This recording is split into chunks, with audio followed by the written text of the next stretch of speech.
안녕하세요. 6월 14일 월요일입니다. 주일을 보내고 다시 월요일부터 토요일까지 시작되는 우리의 세상에서의 삶, 사회에서의 삶이 시작되었습니다. 이 한 주간도 믿음 안에서 승리하시기를 바랍니다. 오늘 주시는 말씀은요, 잠언 23장 15절에서 35절까지의 말씀입니다. 오늘도 이런저런 주제가 많이 나옵니다만 술 취하지 않고 살아가는 것, 지혜로운 삶의 중요한 요소가 된다. 이런 내용이 중심을 이루고 있습니다. 자, 본문 보겠습니다. 내 아들아, 만일 내 마음이 지혜로우면 나 곧 내 마음이 즐겁겠고, 만일 내 입술이 정직을 말하면 내 속이 유쾌하리라. 내 마음으로 죄인의 형통을 부러워하지 말고 항상 여호와를 경외하라. 정령이 내 장래가 있겠고 내 소망이 끊어지지 아니하리라. 내 아들아, 너는 듣고 지혜를 얻어 내 마음을 바른 길로 인도할지니라. 술을 즐겨하는 자들과 고기를 탐하는 자들과도 더불어 사귀지 말라. 술 취하고 음식을 탐하는 자는 가난하여질 것이요 잠자기를 즐겨하는 자는 헤어진 옷을 입을 것임이니라. 너를 낳은 아비에게 청종하고 내 늙은 어미를 경히 여기지 말지니라. 지리를 사도에 팔지는 말며 지혜와 훈계와 명철도 그리할지니라. 의인의 아비는 크게 즐거울 것이요 지혜로운 자식을 낳은 자는 그로 말미암아 즐거울 것이니라. 내 부모를 즐겁게 하며 너를 낳은 어미를 기쁘게 하라. 내 아들아, 내 마음을 내게 주며 내 눈으로 내 길을 즐거워할지어다. 대저 음녀는 깊은 구덩이요 이방 여인은 좁은 함정이라. 참으로 그는 강도같이 매복하며 사람들 중에 사악한 자가 많아지게 하느니라. 재앙이 누이게 있느뇨, 근심이 누이게 있느뇨, 분쟁이 누이게 있느뇨, 원망이 누이게 있느뇨, 까닭 없는 상처가 누이게 있느뇨, 붉은 눈이 누이게 있느뇨. 술에 잠긴 자에게 있고 혼합한 술을 구하러 다니는 자에게 있느니라. 포도주는 붉고 잔에서 번쩍이며 순하게 내려가나니 너는 그것을 보지도 말지어다. 그것이 마침내 뱀같이 물 것이요 독사같이 쏠 것이며 또 내 눈에는 괴이한 것이 보일 것이요 내 마음은 구부러진 말을 할 것이며 너는 바다 가운데 누운 자 같을 것이요 돛대 위에 누운 자 같을 것이며 내가 스스로 말하기를 사람이 나를 때려도 나는 아프지 아니하고 나를 상하게 하여도 내게 감각이 없도다. 내가 언제나 깰까 다시 술을 찾겠다 하리라. 말씀드렸던 것처럼 오늘 본문에는 술에 대한, 특별히 과음에 대한 경계를 상당히 강조하고 있습니다. 그래서 반면에 부모와 지혜자의 교훈을 듣는 자녀가 주는 기쁨이 얼마나 큰가, 어떻게 보면 이제 대조하는 내용들로 채워져 있다라고 말씀드릴 수가 있겠습니다. 우리에게 줄 수 있는 교훈들이 오늘도 참 많은데요. 앞부분 우리가 선생님이나 또 인생에 연륜이 있는 그 부모님들의 지혜를 잘 배워서 정직하게 행하고 말하는 사람은 기쁨을 줄 수 있다는 거죠. 누구를?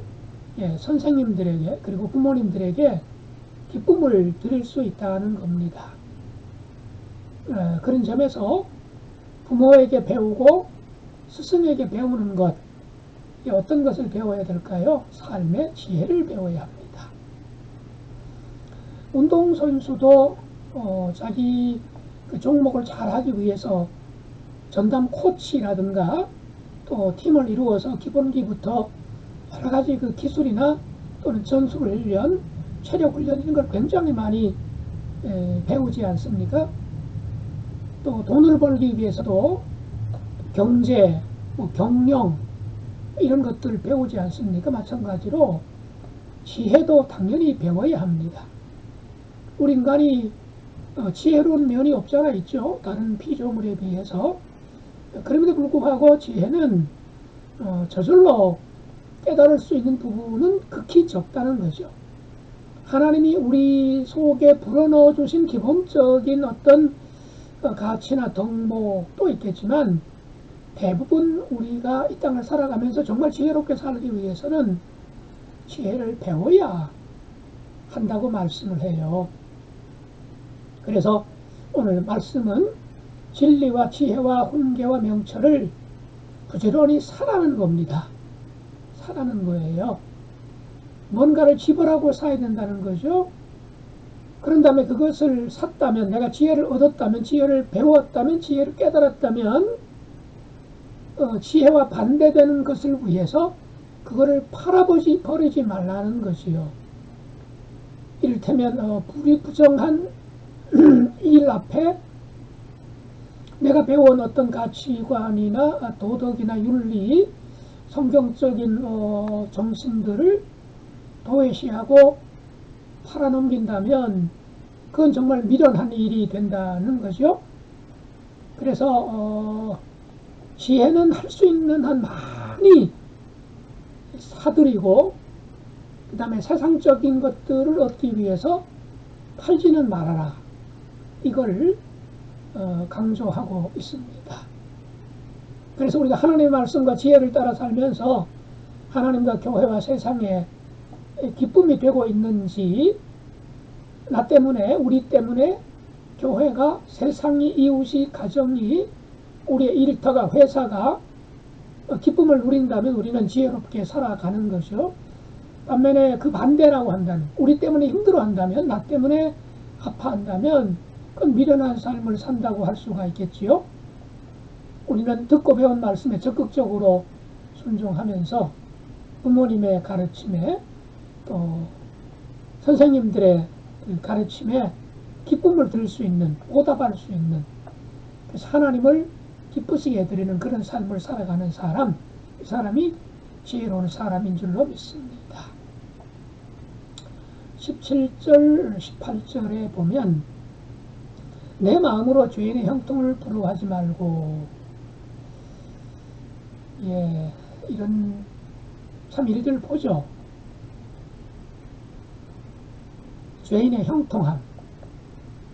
분명 문제가 있고 법을 어기기도 하고 또 사적인 어떤 그 권력을 휘두르기도 하고 남에게 피해를 안겨주면서까지도 하여간 잘 되는 사람들이 있습니다.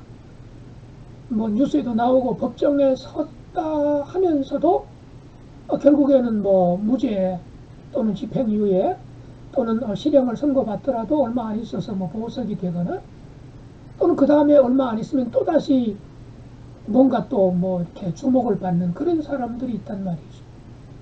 또는 그렇게 온 그 나라에 주목을 받지 않는다 할지라도 우리 주변에는 그냥 상식적으로 생각해도 저 사람은 문제가 있는데 하는 사람들 가운데서도 형통하게 살아가는 것처럼 보이는 사람들이 왕왕 있지 않습니까? 그런데 오늘 말씀은 뭐라고 말씀합니까? 내 마음으로 죄인의 형통을 부러워하지 말고 항상 여호와를 경외하라. 정령이 내 장래가 있겠고 내 소망이 끊어지지 아니하리라. 우리 시대만 그런 것은 아니고요. 성경 시대에도 구약에서도 이런 그 악인의 형통에 대해서 하나님께 막 이렇게 따져들듯이 나섰던 사람들이 있죠. 시편에도 그런 시편들이 꽤 많고요. 또 선지자 중에는 대표적인 사람이 이제 하박국 아니겠습니까? 의인은 오히려 굉장히 가난하게 고통도 많이 겪고 또 심지어는 뭐 일생이 형통하지는 못해요. 심지어 죽을 때에도 굉장히 힘든데 악인은 하나님을 무시하고 다른 사람의 어떤 그 생명이나 재산이나 인격을 무시하면서 악하게 살아가는 사람들은 건강해요. 돈도 잘 벌어요. 명성도 그냥 얻는 것처럼 보이고 심지어 하나님도 그들을 징계하지 않은 것처럼 보입니다. 그래서 하나님 어떻게 이럴 수가 있습니까? 라고 막 따지고 묻는 사람 중에 한 사람이 하박국 선지자 아니겠습니까? 그럴 때 하나님이 답변하시는 게 뭡니까? 조금 더 기다려 보라는 거죠. 지금이 끝이 아니라는 거예요. 지금이 모든 것의 결론이 아니라고 말씀을 하시죠. 오늘 잠언도 마찬가지입니다. 너의 마음으로 죄인의 형통을 부러워하지 말아라. 사실 우리 안에 그런 거 있지 않습니까? 대박을 터뜨리거나 뭔가 좀 횡재한 사람을 보면 좀 이렇게 비판하고 욕하면서도 한편으로는 조금 부러워하는 마음이 조금은 다들 있지 않는지 모르겠어요. 이게 인간의 마음이지요. 하나님은 그런 마음을 먹지 말라. 결코 그것이 성공이 아니고 형통이 아니라고 말씀을 합니다. 끝까지 가봐야 된다는 거죠. 이른바 끝날 때까지 끝난 게 아니라고 말씀을 하는 겁니다. 그래서 멸망당할 죄인들이 잘 되는 것 부러워하지 말고 우리에게는 처음이자 마지막이 되시는 하나님의 그 풍성한 삶이 우리에게 선물로 약속으로 보장되어 있다는 사실을 잊지 말아야 되겠죠. 그래서 끝까지 하나님을 신뢰하고 하나님을 경외하려고 힘쓰는 것, 이게 사실은 가장 지혜로운 삶이라고 하는 것입니다. 그 다음 오늘 그 핵심 내용이 바로 술 취하지 말라 이거라고 아까 앞에서 말씀을 드렸는데, 예, 상당히 그런 내용이 오늘 본문에 많이 나옵니다.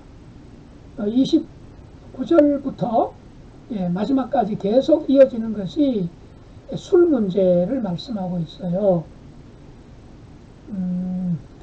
우리 한국 교회에서는 이제 주초 문제, 술과 담배 문제가 굉장히 오래된 그 금기 주제 중에 하나지 않습니까? 특별히 우리 개신교는 더 하지요. 다른 거는 뭐 그렇게 엄격하지 않은 반면에 술, 담배 문제는 교회 안에서는 굉장히 엄격하지요. 물론 이제 유럽 같은 곳에서는 비교적 상대적으로 조금 너그러운 편이지요. 특별히 이제 맥주라든가 포도주, 샴페인 이런 것들은 그야말로 뭐 음료 정도로 다 인식을 하고 있으니까요. 그래서 이제 문화권의 차이에 따라서 그것을 바라보는 시각도 다르겠지요. 자, 이스라엘도 마찬가지입니다. 전에도 말씀드린 것 있습니다만, 거기는 이제 그 땅이 그 석회질이 많아서 어느 곳에서나 이렇게 우리처럼 땅을 파면 물이 나와서 그걸 마실 수 있는 그런 조건이 안 되잖아요. 석회수를 이제 섭취하게 되면 빨리 노화가 돼요. 유럽 사람들이 우리 동양인, 특별히 한국인들보다도 빨리 그 성장하는, 굉장히 청소년기를 보면 굉장히 조숙하잖아요. 그런데 딱 20살 넘기고부터는 굉장히 빨리 피부가 노화 과정을 밟아가지요. 특별히 이제 터키 같은 경우에는 정말 엄청나지요. 저도 뭐 터키를 다녀오지 않았습니까? 그래서 결혼 전까지 뭐 터키 여성들 보면 정말 그 일반적으로 말해서 참 그 외관상 이쁘고 발신하고 그런데 결혼하고부터, 출산하고부터는 그야말로 갑자기 그냥 살이 찌고요. 죄송합니다. 살이 찌고 좀 속된 말로 펑퍼짐하고, 게다가 굉장히 피부가 빨리 노화가 돼요. 왜 그러냐? 제가 알기로는 바로 석회수 때문에 그렇습니다. 이스라엘도 마찬가지예요. 그쪽 유럽 쪽은 석회수가 굉장히 많습니다. 그래서 석회수에 안 좋은 것들을 이제 중화시키고 걸러내는 작용을 하는 것이 크게 두 가지예요. 하나는 감람 열매, 즉 올리브 열매를 요리 때마다 그거를 이제 발효시켜서 먹는 거죠. 그래서 유럽의 그 성지순례나 이런 곳에 갔을 때에 호텔에서 나오는 그 아침 식사 메뉴를 보면 언제든지 올리브를 먹을 수 있도록 그렇게 되어 있어요. 그야말로 우리의 그 김치와 같은 그런 음식이거든요. 그게 첫 번째 요소가 되는 거고요. 두 번째는 뭐냐? 바로 포도주입니다. 특별히 이스라엘에서는 그 석회 술을 많이 마셔야 되는데, 물은 귀하잖아요. 그래서 물을 계속 마셔야 되는데, 물은 귀하니까 예, 포도주를 음료 대용으로 이제 마시는 것 아니겠습니까? 자, 그런데 그렇게 흔한 포도주, 음료처럼 마시는 그런 그 포도주를 마시는 문화권인데도 오늘 31절에 보니까 뭐라고 말씀합니까? 포도주는 붉고 잔에서 번쩍이며 순하게 내려가나니 너는 그것을 보지도 말지어다. 예, 뭐 다들 아시는 거잖아요. 술 취하지 말라 그랬지 먹지도 말라 그랬냐. 예, 에베소서 5장 18절 술 취하지 말라 이는 방탕하는 것이니 오직 성령의 충만을 받으라. 그 구절 가지고 이제 인용하지 않습니까? 분명히 술 취하지 말라 그랬지 마시지 말라 뭐 이런 말씀은 한 것이 아니잖아요. 그런데 예, 그 구절은 이제 잘 알아요. 잘 압니다. 그리고 신약이기 때문에 그렇죠.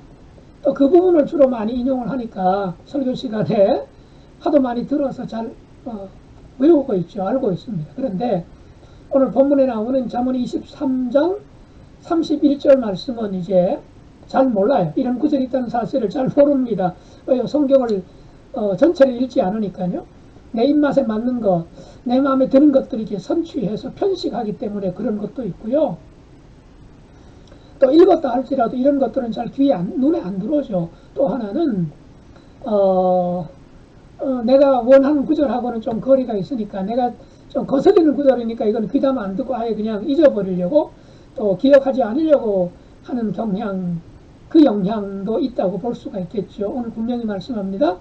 포도주는 붉고 잔에서 번쩍이며 순하게 내려가느니 너는 그것을 보지도 말지어다. 예, 물론 이것은 포도주 자체를, 음료 자체를 보지도 말라 그런 의미는 아니죠. 이게 그야말로 이제 격언식으로 잠언식으로 함축적인 의미를 담고 있기도 하고 그리고 은유적인 표현도 있기도 하지만 틀림없는 건 뭡니까? 강조한다는 거죠. 뭘 강조하는 겁니까?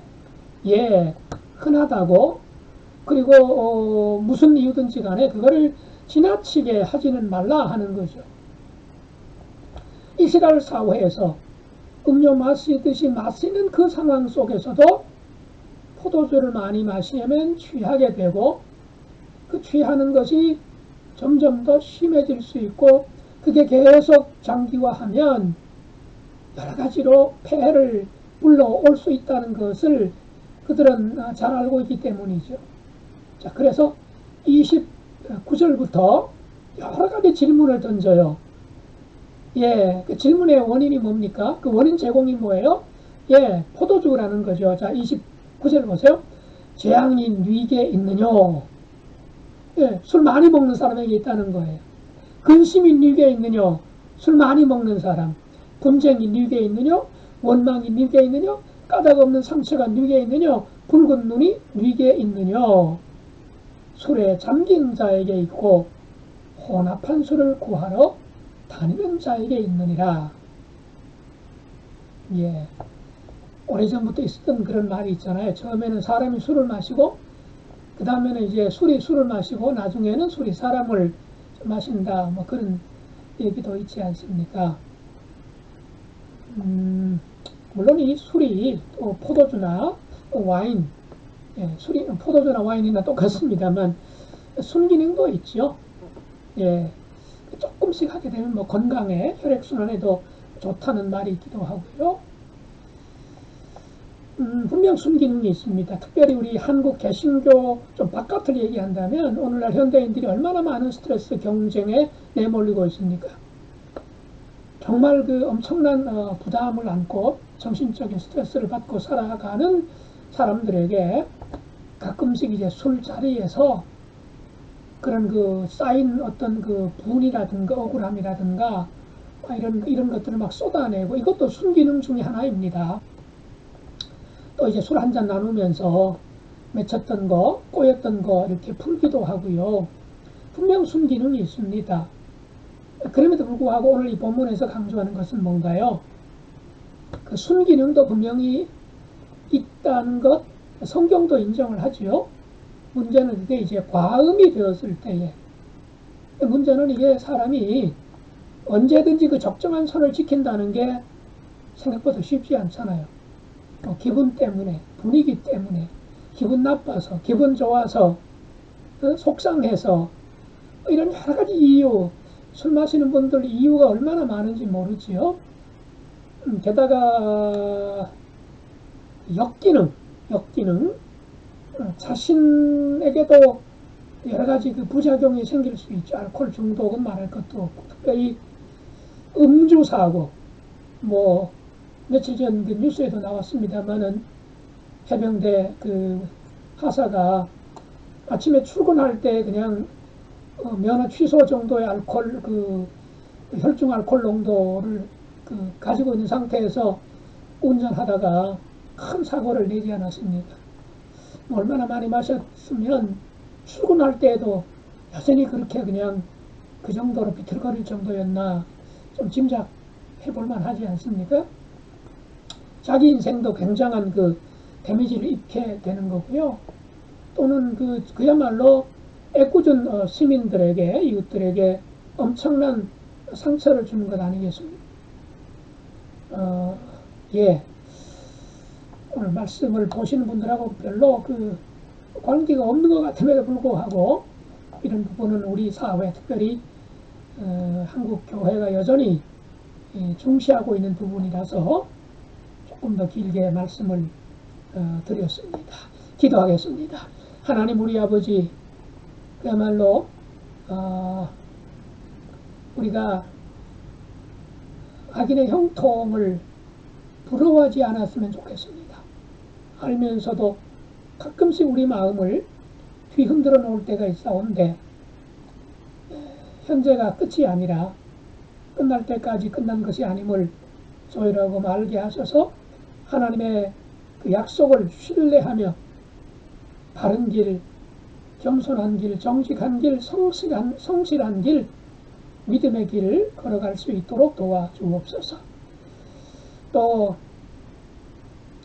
술을 보지도 말라라고 하는 말씀까지도 우리 한국 그리스도인들이 기억할 수 있도록 해주시고, 혹시라도 우리 교우들 중에 이런 문제들 때문에 여전히 숨기거나 또는 벗어나지 못하는 분들이 있으니까 은혜 베풀어 주시옵소서.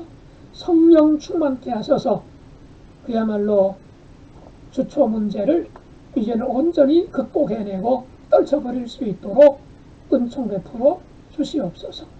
성령님에게 취하고 하나님에게 취하고 말씀에 취하고 거룩에 취하고 살아가는 주의 백성들 되게 해 주옵소서. 예수님 이름으로 기도드리옵나이다. 아멘.